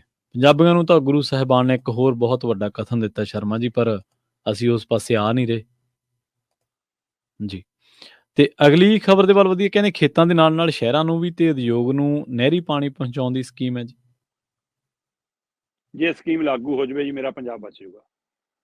ਜੀ। ਸਰਕਾਰ ਇਹ ਲਾਗੂ ਤਾਂ ਕਰੇ। ਇਹ ਪਿਛਲੇ ਹੂੰ, 10-12 ਸਾਲਾਂ ਤੋਂ ਅੱਧ ਬਾਟੇ ਲਟਕੀ ਯੋਜਨਾ। ਠੀਕ ਹੈ ਜੀ। ਇਸ ਯੋਜਨਾ ਨੂੰ ਸਮੇਂ-ਸਮੇਂ ਦੀਆਂ ਪੰਜਾਬ ਦੀਆਂ ਸਰਕਾਰਾਂ ਨੇ ਕਿਹਦੇ ਇਸ਼ਾਰੇ ਤੇ ਰੋਕ ਕੇ ਰੱਖਿਆ? ਹੂੰ, ਸਵਾਲ ਇਹ ਹੈ। ਕੇਂਦਰ, ਹਰਿਆਣਾ, ਹੂੰ, ਜੀ। ਰਾਜਸਥਾਨ, ਕਿਹਦੀ ਤਾਕਤ ਚੱਲਦੀ ਸੀ ਕਿ ਹਾਂ ਨਹਿਰੀ ਪਾਣੀ ਬਾਹਰ ਜਾਣ ਦਿਓ, ਪੰਜਾਬ ਵਾਲੇ ਉਹਨਾਂ ਦਿਓ। ਪ੍ਰਵੀਨ ਜੀ, ਹੂੰ, ਜਦੋਂ ਨਹਿਰੀ ਜਾਲ ਵਿਛਿਆ, ਤਦੋਂ ਇਸੇ ਤਮੰਨਾ ਨਾਲ, ਇਸੇ ਹਵਾਲੇ ਨਾਲ ਵਿਛਿਆ ਕਿ ਭਾਈ ਪੰਜਾਬ ਦੇ ਜਿੱਥੋਂ ਲੰਘੇ ਉੱਥੋਂ ਦੇ ਖੇਤ ਸਿੰਚੋਣ ਇਹਦੇ ਨਾਲ। ਤੇ ਹਾਂਜੀ, ਪਰ ਹਾਂਜੀ। ਅਸੀਂ ਅੱਜ ਵੀ ਮਤਲਬ 25 ਤੋਂ 28% ਦੀ ਸਿੰਚਾਈ ਨਹਿਰੀ ਪਾਣੀ ਨਾਲ ਕਰ ਰਹੇ ਹਾਂ। ਹੂੰ, 75 ਤੋਂ 78% ਦੀ ਅਸੀਂ ਧਰਤੀ ਹੇਠਲਾ ਪਾਣੀ ਕੱਢ ਰਹੇ ਹਾਂ। ਆਪਾਂ ਹੁਣੇ ਗੱਲ ਕਰਕੇ ਹਟੇ ਹਾਂ। ਪਰ ਜੀ, ਜੀ। ਇਸ ਮੌਜੂਦਾ ਸਰਕਾਰ ਦੇ ਸਮੇਂ ਇੱਕ ਵਾਰ ਫੇਰ ਇਹ ਗੱਲ ਚੱਲੀ ਆ ਕਿ ਨਹਿਰੀ ਪਾਣੀ ਨੂੰ, ਵੈਸੇ ਪਿਛਲੇ ਦਿਨਾਂ ਦੇ ਵਿੱਚ ਸਰਹੱਦੀ ਖੇਤਰਾਂ ਦੇ ਵਿੱਚ ਇਹਨਾਂ ਨੇ ਨਹਿਰੀ ਪਾਣੀ ਉਹਨਾਂ ਖਾਲਾਂ ਤੱਕ ਪਹੁੰਚਾਇਆ ਜਿਹਦੇ ਤੱਕ ਨਹੀਂ ਪਹੁੰਚਦਾ ਸੀ। ਚਾਹੇ ਹੂੰ, ਉਹ ਕੁਝ ਸਮੇਂ ਲਈ ਪਹੁੰਚਿਆ, ਘੱਟ ਗਿਣਤੀ 'ਚ ਪਹੁੰਚਿਆ, ਪਰ ਪਹੁੰਚਿਆ ਜ਼ਰੂਰ ਆ। ਤੇ ਹੂੰ, ਹੂੰ, ਉਸੇ ਹੂੰ, ਕਵਾਇਦ 'ਚ ਇਹ ਸਰਕਾਰ ਤੋਂ ਉਮੀਦ ਆ ਕਿ ਜੇਕਰ ਇਹ ਸਰਕਾਰ ਨੇ ਆਹ ਕੰਮ ਕਰਤਾ ਤਾਂ ਹੂੰ, ਸਰਕਾਰ, ਮਾਨ ਸਰਕਾਰ, ਭਗਵੰਤ ਮਾਨ ਹੋਰੀ ਵਧਾਈ ਦੇ ਪਾਤਰ ਹੋਣਗੇ ਕਿ ਜੇਕਰ ਪੰਜਾਬ ਨੂੰ ਮੁੜ ਕੇ ਨਹਿਰੀ ਸਿੰਚਾਈ ਨਾਲ ਖੇਤਾਂ ਨੂੰ ਜੋੜ ਜਾਣ। ਤੇ ਇਹ ਤੋਂ ਵੀ ਗਾਂਹ ਜਿਹੜੀ ਤਜਵੀਜ਼ ਦੇ ਵਿੱਚ ਇਹ ਵੀ ਪੱਖ ਸ਼ਾਮਲ ਹੈ ਕਿ ਜਿਹੜੇ ਹਾਂਜੀ। ਟਿਊਬਵੈੱਲ ਸਾਡੇ ਸ਼ਹਿਰਾਂ ਨੂੰ ਪਾਣੀ ਪੀਣ ਵਾਲਾ ਉਪਲਬਧ ਕਰਾਉਂਦੇ ਨੇ, ਹੂੰ, ਹੂੰ, ਉਹ ਹੂੰ, ਪਾਣੀ ਵੀ ਜੇਕਰ ਨਹਿਰੀ ਮਿਲ ਜਾਵੇ, ਹੂੰ, ਜੇਕਰ ਸਾਡੀ ਡਾਈ ਇੰਡਸਟਰੀ, ਚਮੜਾ ਉਦਯੋਗ ਤੇ ਹੋਰ ਪਾਣੀ ਵਾਲੇ ਉਦਯੋਗਾਂ ਨੂੰ ਵੀ ਨਹਿਰੀ ਪਾਣੀ ਮਿਲ ਜਾਵੇ, ਹੂੰ, ਤੇ ਸਾਡਾ ਧਰਤੀ ਹੇਠਲਾ ਪਾਣੀ ਬਚ ਸਕਦਾ। ਔਰ ਹੂੰ, ਨਹਿਰੀ ਪਾਣੀ ਦੇ ਨਾਲ ਵਰਤੋਂ ਤੋਂ ਬਾਅਦ ਜਿਹਦਾ ਮੀਂਹ ਵਾਲਾ ਪਾਣੀ ਜਿਹੜਾ ਅਸੀਂ ਕੱਢਾਂਗੇ ਘੱਟ ਤੇ ਅੰਦਰ ਜ਼ਿਆਦਾ ਜਾਊਗਾ ਧਰਤੀ 'ਚ ਪਾਣੀ, ਤਾਂ ਜਿਹੜਾ ਅਸੀਂ 1000 ਫੁੱਟ ਦੀ ਗੱਲ ਕਰ ਰਹੇ ਹਾਂ ਕਿ ਅਗਲੇ 15 ਸਾਲਾਂ ਬਾਅਦ ਉਹ ਲੈਵਲ ਸਾਡਾ ਹੋਰ ਉੱਚਾ ਆ ਸਕਦਾ ਤੇ ਸਾਨੂੰ ਅਗਲੇ ਕਿੰਨੇ ਸਾਲ ਸਾਡੀਆਂ ਪੀੜ੍ਹੀਆਂ ਦੇ ਸੁਖਾਵੇਂ ਲੱਗ ਸਕਦੇ ਆ। ਸੋ ਇੱਕ ਜੀ। ਰਿਪੋਰਟ ਆ ਰਹੀ ਹੈ ਜੀ ਕਿ ਪੰਜਾਬ ਦੇ ਅੰਦਰ ਜਿਹੜੇ ਸ਼ਹਿਰ ਨੇ, ਹੂੰ, ਖਾਸ ਕਰਕੇ ਜਲੰਧਰ, ਅੰਮ੍ਰਿਤਸਰ, ਮੋਗਾ, ਹੈ ਨਾ, ਇਹਨਾਂ ਸਾਰੇ, ਫਿਰ ਉਹ ਤੋਂ ਬਾਅਦ ਆਦਮਪੁਰ ਵਾਲਾ ਖੇਤਰ, ਸ਼ਾਹਕੋਟ ਵਾਲਾ ਖੇਤਰ, ਇਹਨਾਂ ਸਾਰਿਆਂ ਦੇ ਅੰਦਰ ਮਤਲਬ ਕਿ ਬਕਾਇਦਾ ਤੌਰ ਤੇ ਪਾਈਪਲਾਈਨ ਰਾਹੀਂ ਨਹਿਰੀ ਪਾਣੀ ਪਹੁੰਚਾਉਣ ਦੀ ਤਜਵੀਜ਼ ਹੈ। ਤੇ ਇਸੇ ਤਰ੍ਹਾਂ ਫਿਰ ਛੋਟੀ ਇੰਡਸਟਰੀ, ਪੰਜਾਬ ਦੀ ਇੰਡਸਟਰੀ ਨੂੰ ਵੀ ਕਿੱਥੇ ਕਿੰਨੀ ਪਾਣੀ ਦੀ ਡਿਮਾਂਡ ਹੈ, ਉਹਦੇ ਲਈ ਡਾਟਾ ਇਕੱਠਾ ਕੀਤਾ ਜਾ ਰਿਹਾ ਕਿੱਥੇ-ਕਿੱਥੇ। ਹੂੰ, ਹੂੰ, ਹੂੰ, ਪ੍ਰਵੀਨ ਜੀ, ਚੰਡੀਗੜ੍ਹ ਸਾਰਾ ਪੰਜਾਬ ਹੂੰ, ਦੀ ਨਹਿਰ ਦਾ ਪਾਣੀ ਪੀਂਦਾ ਤੇ ਇੱਥੇ ਆਰਓ ਲਾਉਣ ਹਾਂਜੀ। ਦੀ ਵੀ ਲੋੜ ਨਹੀਂ ਪੈਂਦੀ। ਹੂੰ, ਬਿਲਕੁਲ ਸਹੀ। ਆਨੰਦਪੁਰ ਸਾਹਿਬ ਦੇ ਵਿੱਚ ਨਹਿਰੀ ਪਾਣੀ ਟਰੀਟ ਹੋ ਕੇ ਸਪਲਾਈ ਹੁੰਦਾ। ਜੀ। ਗਰਮੀਆਂ 'ਚ ਮਤਲਬ ਕਿ ਐਂ ਹੁੰਦਾ ਜਿਵੇਂ ਬਰਫ਼ ਦੀ ਸਿੱਲੀ ਵਾਲਾ ਪਾਣੀ ਆਉਂਦਾ ਹੋਵੇ। ਤੇ ਅੱਛਾ। ਇਸ ਲਈ ਸਾਰੇ ਪੰਜਾਬ ਨੂੰ ਨਹਿਰੀ ਪਾਣੀ ਟਰੀਟ ਹੋ ਕੇ ਕਿਉਂ ਨਹੀਂ ਮਿਲ ਸਕਦਾ? ਹੂੰ, ਜਿਹੜੇ ਐਸਵਾਈਐਲ ਦਾ ਰੌਲਾ ਪਾਉਂਦੇ ਆ ਨਾ, ਜੀ। ਉਹਨਾਂ ਨੂੰ ਵੀ ਜਵਾਬ ਮਿਲ ਜੂ। ਇਹ ਨਿਯਮ ਕਹਿੰਦਾ ਹੈ, ਲਾ ਕਹਿੰਦਾ, ਸੰਵਿਧਾਨ ਕਹਿੰਦਾ ਹੈ ਨਾ, ਤੇ ਕਿ ਹੂੰ, ਹੂੰ, ਭਾਈ ਪਹਿਲਾਂ ਆਪਣੀ ਵਰਤੋਂ ਪੂਰੀ ਕਰੋ, ਤੋਂ ਬਾਅਦ ਜੇ ਬਚੂ ਫਿਰ ਦੇਣਾ ਗਵਾਂਢੀ ਨੂੰ। ਫੇਰ ਸੋ ਦੇਣਾ। ਹਾਂਜੀ, ਪਹਿਲਾਂ ਹਾਂਜੀ, ਬਿਲਕੁਲ। ਆਪਣੀ ਪਿਆਸ, ਸ਼ਹਿਰਾਂ ਦੀ ਪਿਆਸ, ਆਪਣੀ ਇੰਡਸਟਰੀ ਦੀ ਲੋੜ ਤੇ ਆਪਣੇ ਖੇਤਾਂ ਦੀ ਸਿੰਚਾਈ ਦੀ ਲੋੜ। ਜੇਕਰ ਨਹਿਰੀ ਪਾਣੀ ਨਾਲ ਇਹ ਤਜਵੀਜ਼ ਜਿਹੜੀ ਇੰਨੇ ਸਾਲਾਂ ਤੋਂ ਲਟਕਦੀਆਂ ਆ ਰਹੀ ਹੈ, ਜੇ ਇਸ ਨੂੰ ਅਮਲੀ ਜਾਮਾ ਪਹਿਨਾ ਦਿੱਤਾ ਜਾਵੇ, ਉਹ ਤੋਂ ਬਾਅਦ ਜਿਹੜਾ ਮੌਜੂਦਾ ਪਾਣੀ ਜਾਂਦਾ ਉਹ ਵੀ ਜਿਹੜਾ ਹੂੰ, ਹੋਊਗਾ ਫਿਰ ਉਹ ਚੋਂ ਦੇਖਾਂਗੇ ਕਿੰਨਾ ਦੇਣ ਜੋਗਾ। ਨਵੀਂ ਤਾਂ ਗੱਲੇ ਛੱਡੋ। ਸੋ ਜੀ, ਕਿੰਨੇ ਜੀ। ਮਸਲਿਆਂ ਦਾ ਹੱਲ ਨਿਕਲਦਾ, ਔਰ ਇਹ ਉਮੀਦ ਹੈ ਕਿ ਭਗਵੰਤ ਮਾਨ ਹੋਰੀ ਇਸ ਮਸਲੇ ਤੇ ਕੰਮ ਕਰ ਰਹੇ ਨੇ, ਮਾਹਿਰਾਂ ਦੀ ਰਾਏ ਲੈ ਰਹੇ ਨੇ। ਇਹ ਫਾਈਲਾਂ ਤੋਂ ਗਰਦ ਝਾੜ ਲਈ ਹੈ ਜਿਹੜੀ ਅਕਾਲੀਆਂ ਕਾਂਗਰਸੀਆਂ ਨੇ ਲੁਕੋਲੀ ਸੀ। ਸੋ ਜੇਕਰ ਹੂੰ, ਇਹ ਹੂੰ, ਹੂੰ, ਕੰਮ ਕਰਤਾ ਤਾਂ ਖਾਸੇ ਦਾਗ ਧੁੱਲ ਸਕਦੇ ਨੇ, ਖਾਸੇ ਸਵਾਲੀਆ ਚਿੰਨ੍ਹ ਜਿਹੜੇ ਲੱਗੇ ਨੇ ਮਾਨ ਸਰਕਾਰ ਤੇ ਉਹ ਵੀ ਹਟ ਸਕਦੇ ਨੇ, ਪਰ ਕਰ ਦੇਣ ਉਹ। ਹਰਸ ਜੀ, ਜੀ, ਜੀ। ਤੇ ਆਪਾਂ ਅਗਲੀ ਖਬਰ ਦੇ ਵੱਲ ਵਧੀਏ ਸ਼ਰਮਾ ਜੀ, ਗੱਲ ਕਰੀਏ ਸੁਖਬੀਰ ਬਾਦਲ ਦੀ। ਸੁਖਬੀਰ ਬਾਦਲ ਨੇ ਜਿਹੜਾ ਭਗਵੰਤ ਮਾਨ ਨੂੰ ਨੋਟਿਸ ਭੇਜਿਆ, ਕਿ ਉਹ ਟਿਕ ਜੂਗਾ ਜਾਂ ਨਹੀਂ ਜੀ? ਬਿਲਕੁਲ ਜੀ, ਸੁਖਬੀਰ ਬਾਦਲ ਹੋਰਾਂ ਨੇ ਇੱਕ ਨੋਟਿਸ ਭੇਜਿਆ ਤੇ ਕਿਹਾ ਕਿ ਜੇ 5 ਦਿਨਾਂ 'ਚ ਜਵਾਬ ਨਾ ਦਿੱਤਾ ਤਾਂ ਅਗਲੇ 10 ਦਿਨਾਂ ਬਾਅਦ ਕੋਰਟ 'ਚ ਟੱਕਰਾਂਗੇ ਤੇ ਅਸੀਂ ਠੀਕ ਮਾਣਹਾਨੀ ਹੈ। ਦਾ ਕੇਸ ਕਰਾਂਗੇ। ਜੀ। ਅਸਲ 'ਚ 1 ਨਵੰਬਰ ਨੂੰ ਮਾਨ ਸਰਕਾਰ ਤਾਂ ਕਹਿੰਦੀ ਸੀ ਅਸੀਂ ਡਿਬੇਟ ਰੱਖੀ ਆ, ਪਰ ਹੂੰ, ਹੂੰ, ਵਿਰੋਧੀ ਦਲ ਕਹਿੰਦੇ ਕਿ ਸਰਕਾਰ ਕੋਈ ਡਿਬੇਟ ਰੱਖੇ ਤਾਂ ਸੱਦਾ, ਕੋਈ ਚਿੱਠੀ ਪੱਤਰ, ਕੋਈ ਈਮੇਲ, ਕੋਈ WhatsApp, ਕੋਈ ਸੁਨੇਹਾ, ਕੋਈ ਫੋਨ ਆਉਂਦਾ ਹੁੰਦਾ। ਤੇ ਇੱਥੇ ਤਾਂ ਕਹਿੰਦੇ ਹੂੰ, ਐਕਸ ਦੇ ਉੱਤੇ ਇੱਕ ਚੈਲੰਜ ਵਾਲਾ ਹੀ ਟਵੀਟ ਸੀਗਾ। ਸੋ ਹੂੰ, ਟਵੀਟਾਂ ਨਾਲ ਸੱਦੇ ਨਹੀਂ ਹੁੰਦੇ ਕਹਿੰਦੇ। ਸੋ ਇਸ ਹਵਾਲੇ ਨਾਲ ਕਹਿੰਦੇ ਜੀ ਕਿ ਚਲੋ ਜਾਣਾ ਨਹੀਂ ਜਾਣਾ, ਤੇ ਅਖੀਰ ਦੇ ਵਿੱਚ ਗਿਆ ਕੋਈ ਨਹੀਂ ਤੇ ਉਹ ਡਿਬੇਟ ਹਾਂਜੀ। ਰੈਲੀ 'ਚ ਬਦਲ ਗਈ। ਤੇ ਰੈਲੀ ਤੋਂ ਬਾਅਦ ਜਦੋਂ ਆਲੇ-ਦੁਆਲੇ ਕੁਰਸੀਆਂ ਨਹੀਂ ਸੀਗੀਆਂ, ਹੂੰ, ਕੁਰਸੀਆਂ ਹੂੰ, ਤੇ ਬੰਦੇ ਨਹੀਂ ਸੀਗੇ ਵਿਰੋਧੀ ਦਲ ਵਾਲੇ, ਤੇ ਫਿਰ ਮੁੱਖ ਮੰਤਰੀ ਹੂੰ, ਭਗਵੰਤ ਮਾਨ ਜੀ ਥੋੜ੍ਹਾ ਜ਼ਿਆਦਾ ਖੁੱਲ੍ਹ ਗਏ ਤੇ ਉਹ ਫਿਰ ਸਿੱਧੇ ਵੀ ਹੋ ਗਏ, ਉਹਨਾਂ ਨੇ ਨਿੱਜੀ ਤੰਜ ਵੀ ਕਿਸੇ ਕਮੈਂਟ ਵੀ ਕੀਤੇ, ਕਰਤੇ ਕਲਾਕਾਰੀ ਵੀ ਦਿਖਾਈ ਤੇ ਜੀ ਉਹ ਉਸ ਨੂੰ ਲੈ ਕੇ ਸੁਖਬੀਰ ਬਾਦਲ ਖਾਸਾ ਗੁੱਸਾ ਵੀ ਕਰ ਗਏ ਤੇ ਉਹ ਤੱਥਾਂ ਹੂੰ ਦੇ ਹਵਾਲੇ ਨਾਲ ਉਹ ਕਹਿੰਦੇ ਜੀ ਮੈਂ ਦਾਅਵਾ ਕਰਦਾ ਕਿ ਸਾਡੇ ਤੇ ਨਿੱਜੀ ਜਿਹੜੇ ਅਟੈਕ ਕੀਤੇ ਨੇ ਉਹ ਨਹੀਂ ਬਣਦੇ।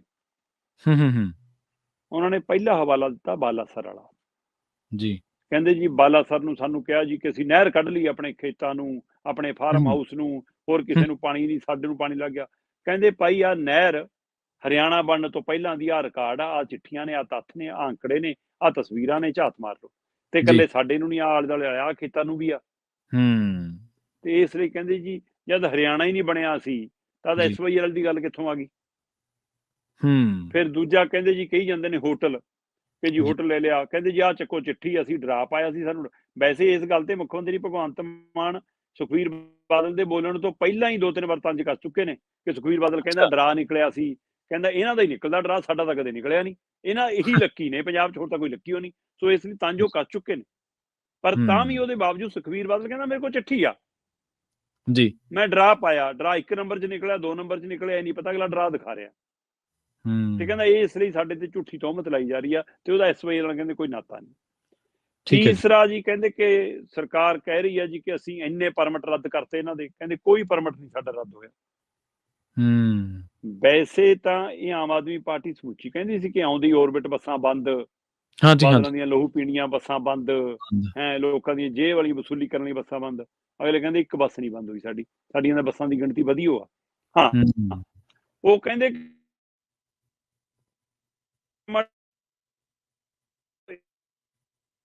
ਹੁੰਦੇ ਨੇ ਜਿਹੜੇ 2 ਡਬਲ ਹੁੰਦੇ ਨੇ, ਪਰ ਉਹ ਕਹਿੰਦੇ ਗਿਆਨੀ ਜੀ ਜੀ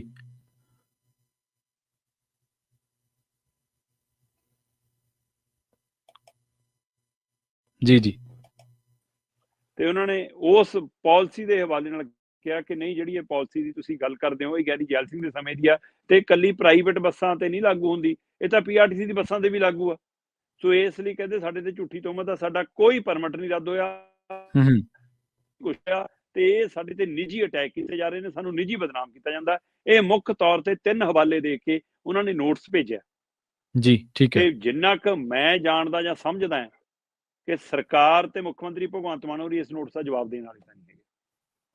ਹਾਂ ਆਉਂਦੇ ਦਿਨਾਂ 'ਚ ਇਸ ਨੋਟਿਸ ਦੇ ਹਵਾਲੇ ਨਾਲ ਕੋਈ ਨਵਾਂ ਟਵੀਟ, ਨਵਾਂ ਤੰਜ, ਨਵਾਂ ਚੁਟਕਲਾ, ਨਵਾਂ ਕਿੱਸਾ ਜ਼ਰੂਰ ਸਾਹਮਣੇ ਆ ਸਕਦਾ ਹੂੰ ਤੇ ਉਹ ਤੋਂ ਜੀ ਬਾਅਦ ਸਵਾਲ ਇੱਥੇ ਆ ਕੇ ਖੜਾ ਹੈ ਕਿ ਕੀ ਇਹ ਨੋਟਿਸ ਫਿਰ ਅਦਾਲਤ 'ਚ ਟਿਕੂਗਾ, ਕੀ ਇਹ ਮਾਨਹਾਨੀ ਬਣੂਗੀ?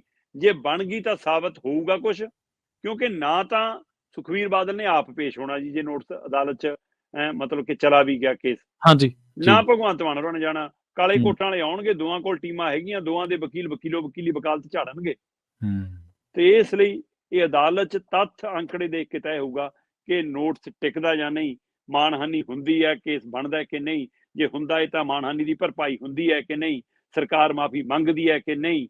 ਸੋ ਇਸ ਲਈ ਫਿਲਹਾਲ ਇਹ ਨੋਟਿਸ ਹੁਣ ਮਤਲਬ ਕਿ ਭੇਜ ਦਿੱਤਾ ਗਿਆ। ਸੁਖਬੀਰ ਬਾਦਲ ਨੇ ਆਪਣੇ ਵੱਲੋਂ ਗੇਂਦ ਨੂੰ ਮਤਲਬ ਕਿ ਪਾਲੇ 'ਚ ਪਾ ਦਿੱਤਾ ਹੈ, ਭਗਵੰਤ ਮਾਨ ਹੋਰਾਂ ਨੇ ਹੁਣ ਦੇਖਣਾ ਜੀ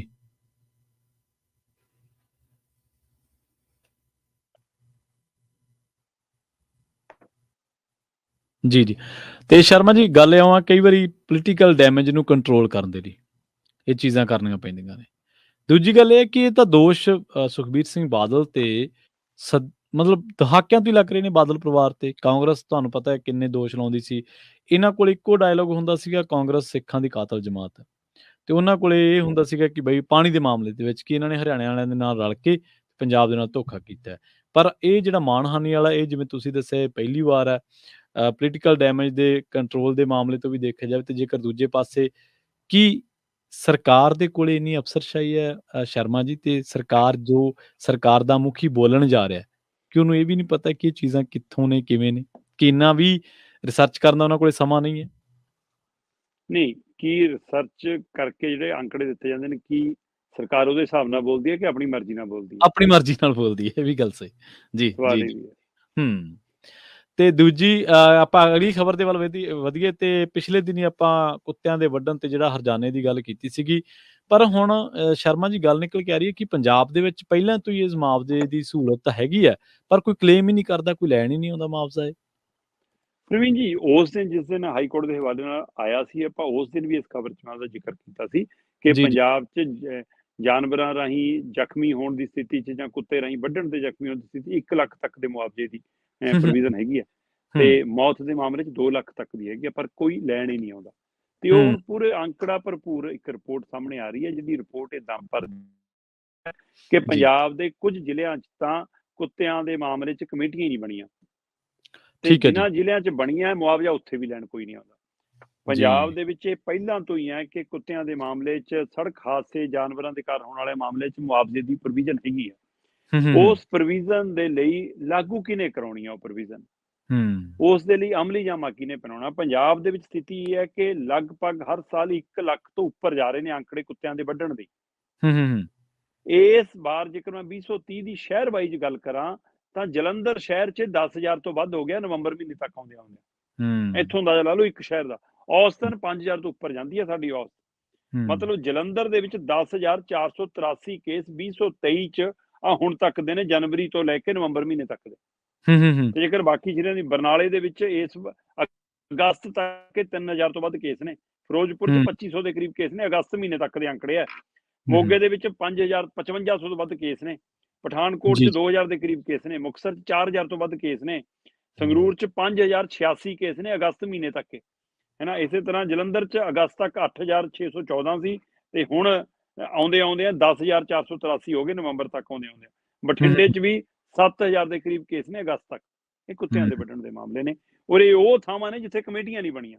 ਤੇ ਜਿੱਥੇ ਕਮੇਟੀਆਂ ਬਣੀਆਂ ਨੇ, ਜਿਵੇਂ ਫਤਿਹਗੜ੍ਹ ਸਾਹਿਬ 'ਚ ਕਮੇਟੀ ਬਣੀ ਆ, ਹੈ ਨਾ, ਨਵਾਂ ਸ਼ਹਿਰ 'ਚ, ਹੁਸ਼ਿਆਰਪੁਰ 'ਚ ਕਮੇਟੀ ਬਣੀ ਆ, ਰੋਪੜ, ਕਪੂਰਥਲੇ, ਪਟਿਆਲਾ, ਗੁਰਦਾਸਪੁਰ, ਫਾਜ਼ਿਲਕਾ 'ਚ ਕਮੇਟੀ ਬਣੀ ਆ, ਪਰ ਇੱਥੇ ਵੀ ਕਦੇ ਕਿਸੇ ਨੇ ਮੁਆਵਜ਼ੇ ਲਈ ਅਪਲਾਈ ਨਹੀਂ ਕੀਤਾ। ਪ੍ਰਵੀਨ ਜੀ, ਪਿੰਡ ਵਾਲੇ ਲੋਕ ਨੂੰ, ਸ਼ਹਿਰਾਂ ਵਾਲੇ ਲੋਕ ਨੂੰ, ਜਿਹਦੇ ਜਵਾਕ ਨੂੰ ਕਿਸੇ ਨੇ ਕੁੱਤੇ ਨੂੰ ਵੱਢ ਲਿਆ, ਉਹਨੂੰ ਤਾਂ ਬਸ ਇਹੀ ਪਤਾ ਹੁੰਦਾ ਹੈ ਕਿ ਭਾਈ ਟੀਕਾ ਕੁੱਤੇ ਦਾ ਮਿਲੂਗਾ, ਕੌਣ ਲਾਊਗਾ। ਹਾਂਜੀ, ਬਸ। ਤੇ ਉਹ ਕੁੱਤੇ ਦਾ ਟੀਕਾ ਲਵਾਉਣ ਜਦੋਂ ਜਾਂਦਾ ਹੈ, ਤੇ ਉਸ ਸਮੇਂ ਜਿਹੜਾ ਡਾਕਟਰ ਟੀਕਾ ਲਾਉਂਦਾ ਹੈ, ਜਿਹੜੇ ਹਸਪਤਾਲ 'ਚ ਟੀਕਾ ਲੱਗਦਾ, ਜੇ ਸਰਕਾਰੀ 'ਚ ਲੱਗਦਾ, ਪ੍ਰਾਈਵੇਟ 'ਚ ਲੱਗਦਾ, ਤਾਂ ਉਹ ਰਿਕਾਰਡ ਰੱਖਦੇ ਨੇ ਕਿ ਭਾਈ ਫਲਾਣੇ ਨੂੰ ਕੁੱਤੇ ਨੇ ਵੱਢਿਆ, ਅਸੀਂ ਟੀਕਾ ਲਾਇਆ। ਤੇ ਜਦੋਂ ਇਹ ਰਿਕਾਰਡ ਵਾਲਾ ਫਾਰਮ ਭਰਦੇ ਹੋ, ਨਾਲ ਇੱਕ ਫਾਰਮ ਅਗਲਿਆਂ ਨੂੰ, ਪੀੜਤ ਧਿਰ ਨੂੰ ਕਿਉਂ ਨਹੀਂ ਦਿੰਦੇ ਕਿ ਭਾਈ ਆਹ ਚੱਕੋ ਫਾਰਮ, ਤੁਹਾਡੇ ਮੁਆਵਜ਼ੇ ਲਈ ਫਾਰਮ ਹੈ। ਹਾਂਜੀ, ਨਹੀਂ ਦਿੰਦੇ। ਜ਼ਿੰਮੇਵਾਰੀ ਨਹੀਂ, ਕਦੇ ਨਹੀਂ ਦੱਸਦੇ, ਕਦੇ ਨਹੀਂ ਦਿੰਦੇ। ਸੜਕ ਤੇ ਹਾਦਸਾ ਵਾਪਰ ਗਿਆ, ਗਊ ਮੂਹਰੇ ਆ ਗਈ, ਝੋਟਾ ਮੂਹਰੇ ਆ ਗਿਆ, ਟੱਠਾ ਮੂਹਰੇ ਆ ਗਿਆ, ਕੁੱਤਾ ਗੱਡੀ ਥੱਲੇ ਆ ਗਿਆ, ਹਾਦਸਾ ਵਾਪਰ ਗਿਆ, ਤਾਂ ਬੰਦਾ ਕਿਸੇ ਹਸਪਤਾਲ ਇਲਾਜ ਲਈ ਜਾਊਗਾ, ਪੁਲਿਸ ਪਰਚਾ ਕੱਟਣ ਆਊਗੀ, ਪੁਲਿਸ ਕਾਰਵਾਈ ਲਿਖਣ ਆਊਗੀ, ਪੁਲਿਸ ਨਾਲ ਇੱਕ ਫਾਰਮ ਕਿਉਂ ਨਹੀਂ ਲਿਆਉਂਦੀ, ਭਾਈ ਆ ਤੁਹਾਡੇ ਮੁਆਵਜ਼ੇ ਲਈ ਆ। ਹਾਂ, ਕਦੇ ਨਹੀਂ। ਕਦੇ ਤੁਸੀਂ ਕਿਸੇ ਡੀਸੀ ਤੋਂ, ਕਿਸੇ ਐਸਡੀਐਮ ਤੋਂ, ਕਿਸੇ ਐਸਐਸਪੀ ਤੋਂ ਸੁਣਿਆ ਹੋਵੇ? ਕਿਹਨੇ ਪ੍ਰਚਾਰ ਕਰਨਾ ਇਸ ਦਾ? ਹਾਂ, ਬਿਲਕੁਲ। ਦੱਸਦੇ ਹੀ ਨਹੀਂ ਗਏ, ਦੇਣਾ ਹੀ ਨਹੀਂ ਚਾਹੁੰਦੇ। ਤੇ ਦੂਜੀ ਗੱਲ, ਸਾਡੀ ਲੀਡਰਸ਼ਿਪ ਇੰਨੀ ਨਲਾਇਕ ਆ, ਉਹਨਾਂ ਨੂੰ ਅੱਧਿਆਂ ਨੂੰ ਪਤਾ ਹੀ ਨਹੀਂ ਹੋਣਾ ਕਿ ਮੁਆਵਜ਼ੇ ਦੀ। ਮੈਂ ਉਸੇ ਦਿਨ, ਜਿੱਦਣ ਪੰਜਾਬ ਹਰਿਆਣਾ ਹਾਈ ਕੋਰਟ ਦਾ ਫੈਸਲਾ ਆਇਆ ਸੀ, ਚੰਡੀਗੜ੍ਹ ਨੂੰ ਲੈ ਕੇ, ਪੰਜਾਬ ਨੂੰ ਲੈ ਕੇ, ਹਰਿਆਣਾ ਨੂੰ ਲੈ ਕੇ, ਮੈਂ ਉਸੇ ਦਿਨ ਜ਼ਿਕਰ ਕੀਤਾ ਸੀ ਕਿ ਭਾਈ ਪੰਜਾਬ 'ਚ ਪਹਿਲਾਂ ਤੋਂ ਹੈ, ਇਹ 10,000 20,000 ਤੋਂ ਉੱਪਰ ਦੀ, ਲੱਖ ਤੋਂ 2 ਲੱਖ ਦੀ ਹੈ। ਘੱਟੋ ਘੱਟ ਐਮਐਲਏ ਹੀ ਪਤਾ ਰੱਖ ਲੈਣਾ ਜੀ ਕਿ ਭਾਈ ਸਾਨੂੰ ਇਹ ਦੱਸ ਦਿਆ ਕਰੋ ਕਿ ਰੋਜ਼ ਸ਼ਾਮ ਨੂੰ ਐਮਐਲਏ ਆਪਾਂ ਇੰਨੇ ਪੀਏਸ਼ੀਏ ਰੱਖੇ ਨੇ, ਹੋਰ ਹਿਸਾਬ ਕਿਤਾਬ ਲਈ ਤਾਂ ਫੋਨ ਕਰਦੇ ਹੀ ਹੋਣੇ। ਹਾਂਜੀ, 2 ਨੰਬਰ ਵਾਲੇ ਇੱਕ ਫੋਨ ਰੋਜ਼ ਥਾਣੇ ਮਾਰ ਲਿਆ ਕਰਨ ਕਿ ਭਾਈ ਅੱਜ ਆਪਣੇ ਇਲਾਕੇ 'ਚ ਸੜਕ ਹਾਦਸਾ ਕਿਹੜਾ ਹੋਇਆ, ਕਿਹਦਾ ਹੋਇਆ। ਇੱਕ ਫੋਨ ਹਸਪਤਾਲ 'ਚ ਮਾਰ ਲਿਆ ਕਰਨ ਜਿੱਥੇ ਕੁੱਤਿਆਂ ਦੇ ਟੀਕੇ ਲੱਗਦੇ ਨੇ, ਜਾਨਵਰਾਂ ਦਾ ਇਲਾਜ ਹੁੰਦਾ, ਕਿ ਭਾਈ ਕਿਹੜਾ ਕੇਸ ਆਇਆ। ਤੇ ਆਪ ਇਹ ਡੀਸੀ ਤੋਂ ਚੈੱਕ ਬਣਾ ਕੇ ਪਿੰਡ ਦੇਣ ਚੱਲ ਜਾਣਾ। ਵੋਟ ਇਹ ਬਣਾ ਲਓ, ਮੈਂ ਕਹਿੰਦਾ ਆਪਣੀਆਂ ਵੋਟਾਂ ਪੱਕੀਆਂ ਕਰਨ ਦੇ ਹਵਾਲੇ ਨਾਲ ਦੇ ਦਿਓ, ਕਿਸੇ ਦੀ ਸਹਾਇਤਾ ਹੁੰਦੀ ਹੈ। ਪਰ ਲੀਡਰਾਂ ਨੂੰ ਪਤਾ ਹੀ ਨਹੀਂ ਜਨਾਬ। ਜਿਹੜੇ ਕਮਿਸ਼ਨਾਂ ਦੇ ਹਿਸਾਬ ਰੱਖਣ ਸਿੱਖ ਜਾਣ, ਫਿਰ ਉਹ ਲੋਕਾਂ ਦੀ ਸਿਹਤ ਦਾ ਹਿਸਾਬ ਨਹੀਂ ਰੱਖ ਸਕਦੇ। ਸੋ ਇਸ ਲਈ ਪਹਿਲੂ ਹੈ ਕਿ ਸਰਕਾਰਾਂ ਦੇ, ਅਦਾਲਤਾਂ ਦੇ ਹੁਕਮਾਂ ਤੇ ਵੀ ਜੇਕਰ ਲੋਕਾਂ ਨੂੰ ਉਹਨਾਂ ਦੇ ਹੱਕ ਹਕੂਕ ਨਹੀਂ ਮਿਲਦੇ, ਤਾਂ ਇਹਦੇ ਲਈ ਸਾਡੀਆਂ ਸਰਕਾਰਾਂ ਤੇ ਸਿਸਟਮ ਜ਼ਿੰਮੇਵਾਰ ਹੈ, ਨਾ ਕਿ ਲੋਕਾਂ ਨੂੰ ਇਹ ਕਹਿਣਾ ਕਿ ਕੋਈ ਮੁਆਵਜ਼ਾ ਲੈਣ ਨਹੀਂ ਆਉਂਦਾ। ਜਨਾਬ, ਤੁਸੀਂ ਦੇਣ ਨਹੀਂ ਜਾਂਦੇ, ਤੁਹਾਨੂੰ ਕੰਮ ਕਰਨ ਦੀ ਉਹ ਤਨਖਾਹ ਮਿਲਦੀ ਹੈ। ਜੀ ਸ਼ਰਮਾ ਜੀ, ਇਹਨਾਂ ਖਾਸ ਖਬਰਾਂ ਤੇ ਖਾਸ ਜਾਣਕਾਰੀਆਂ ਦੇ ਲਈ ਬਹੁਤ ਬਹੁਤ ਧੰਨਵਾਦ ਜੀ।